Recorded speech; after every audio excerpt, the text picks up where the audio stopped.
নমস্কার বন্ধুরা, কেমন আছো সকলে? আশা করছি ভালো আছো, আমিও খুব ভালো আছি। তো আবারও চলে এসেছি আরও একটি নতুন রান্নার রেসিপি নিয়ে। তোমরা দেখেই বুঝতে পারছো। তো আজকে আমি রান্না করতে চলেছি ফুলকপি না, আজকে রান্না করছি ফুলকপির ডাঁটা। আমরা ফুলকপি অনেকেই খাই, কিন্তু ডাঁটা কি সবাই খায়? তাই সেই কারণে আজকে ডাঁটার রেসিপিটাই তোমাদের সঙ্গে শেয়ার করব। তো প্রথমেই দেখো, ডাঁটাগুলোকে ভালো করে ঝিরিঝিরি করে কেটে নিয়েছি, আর তার সঙ্গে কেটে নিয়েছি আলু, বেগুন এবং মূলো। সিমও দেওয়া যায়, কিন্তু আমরা এখানে সিমটা পাইনি, তো সেই কারণে এখানে ব্যবহার করিনি। তো দেখো, গ্যাসের মধ্যে আমি এখানে একটা কড়াই বসিয়ে দিয়েছি, আর কড়াইয়ে জল দিয়ে জলটা ফুটে গেছে। এবার আমি এই ডাঁটাগুলো ভালো করে সিদ্ধ করে নেব। তো সেই কারণে ডাঁটাগুলো দিয়ে দিয়েছি জলের মধ্যে। দিয়ে এখন দেখো, ডাঁটাগুলো খুব সুন্দরভাবে সিদ্ধ হবে। তো এবার একটু ঢাকা দিয়ে দিই, দিয়ে কিছুক্ষণ পরে খুলে দেখব। তো দেখো, কিছুক্ষণ পরে খুলে নিয়েছি। খুলে নেওয়ার পর দেখো, ডাঁটাগুলো খুব সুন্দরভাবে সেদ্ধ হয়ে গেছে। এবার জলটা ঝরিয়ে নেব। তো জলটা ঝরিয়ে নিয়ে এখানে কড়াই বসিয়ে দিয়েছি। কড়াইয়ের মধ্যে পরিমাণ মতন তেল দিয়ে দিয়েছি। আর এইসব এটা কি বলতো, একটা ডাঁটার চচ্চড়ি, তো সেই কারণে এগুলোতে একটু তেল না দিলে ভালো লাগে না। তা সেই কারণে একটু বেশি পরিমাণে তেলটা দিয়েছি। আর ফোড়নে দিয়েছি শুকনো লঙ্কা আর পাঁচফোড়ন। তো দেখো, এখানে পাঁচফোড়নটা হালকা লাল লাল করে ভাজা হয়ে গেছে। এবার যে কেটে রাখা সবজিগুলো ছিল, সেই সবজিগুলো আমি সব ভাজতে দিয়ে দেবো।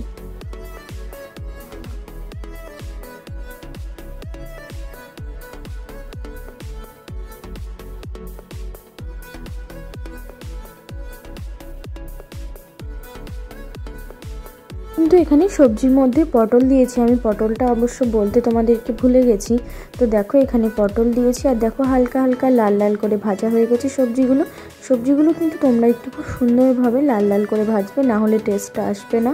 কারণ সবজি ভাজা এবং কাটার কাছেই রান্না, এটা আমি মায়ের মুখে শুনি।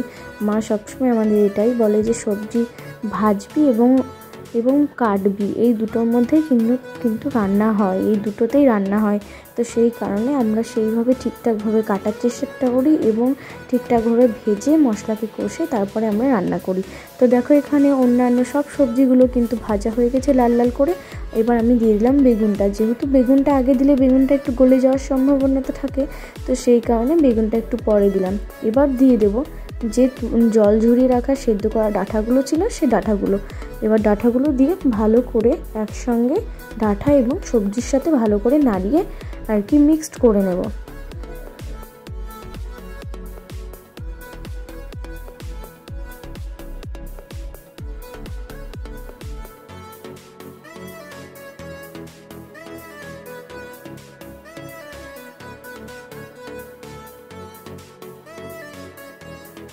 ডাঁটাগুলো দিয়ে দেখো, এখানে খুব সুন্দরভাবে লাল লাল করে ভেজে নিয়েছি। এবার দিয়ে দেবো পরিমাণ মতন লবণ।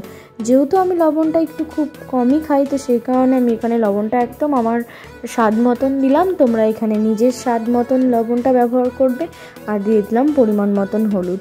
দিয়ে এবারও একটু ভালো করে নেড়ে চেড়ে সুন্দর করে, যেহেতু হলুদের গন্ধটা না বেরোয়, তো সেই কারণে আবারও একটু ভালো করে ভেজে নেব।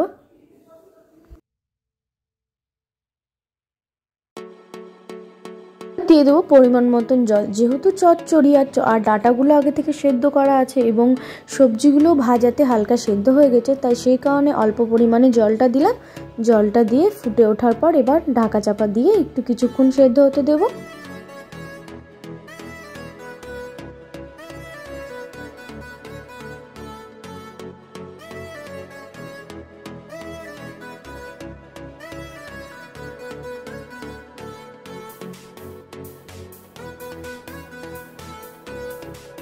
এখানে ঢাকাটা খুলে দেখলাম যে জল আছে হালকা হালকা, তো সেই কারণে আবারও ঢাকা চাপা দিয়ে দিলাম।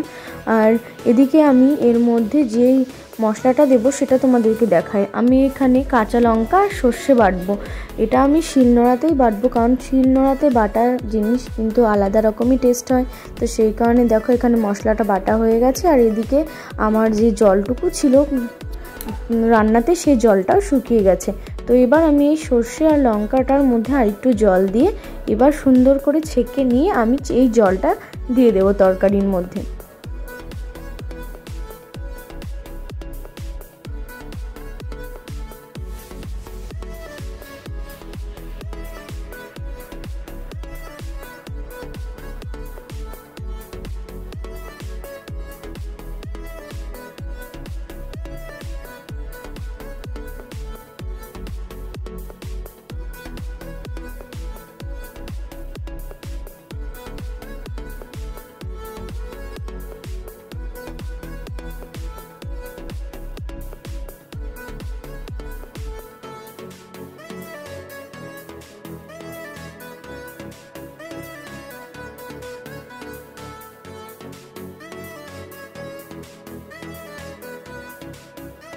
তো দেখো জলটা দেওয়ার পর ফুটে ওঠার পর এখন অনেকটাই জলটা শুকিয়ে গেছে। এবার আমরা এর মধ্যে দিয়ে দেব কুচিয়ে রাখা ধনেপাতা, কারণ ধনেপাতা দিলে একটা আলাদা টেস্ট আসে, তো সেই কারণে। আর কিছুটা পরিমাণ মতন দিয়ে দেব চিনি। তোমরা এখানে চিনিটা চাইলে নাও দিতে পারো, তাতে কোনো অসুবিধা নেই, কিন্তু চিনিটা দিলে আরও বেশি টেস্ট হয়, তো সেই কারণে আমরা চিনিটা ব্যবহার করেছি। তো দেখো আমার রান্নাটা পুরোপুরি কমপ্লিট হয়ে গেছে। আজকের মতন ভিডিওটা আমি এখানেই শেষ করলাম। ভিডিওটা ভালো লাগলে অবশ্যই লাইক, কমেন্ট, শেয়ার আর সাবস্ক্রাইব করে দিও। আবারও ফিরে আসবো আরও নতুন নতুন অনেক ভিডিও নিয়ে। এইভাবে তোমরা একবার এরকমভাবে কফির ডাঁটার চচ্চড়ি করে খেও, অবশ্যই তোমাদের ভালো লাগবে।